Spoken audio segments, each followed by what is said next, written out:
বলো বিচার চাই আওয়ামী লীগ সরকার বিচার চাই।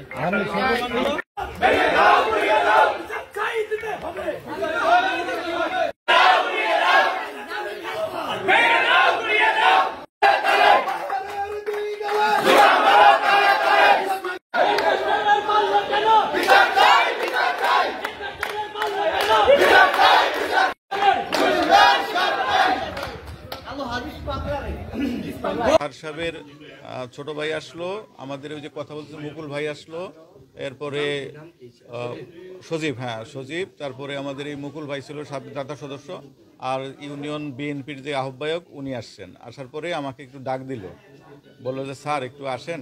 তো আমি বললাম যে আমি তো অনুষ্ঠান শুরু করে দিছি, তো অনুষ্ঠানের মাঝখানে আসা 5 মিনিট লাগবে। তো আমি উঠে আমার অফিস রুমে আসলাম। তো যে সভাপতি নিয়ে উনি একটা প্রস্তাবনা দেবে।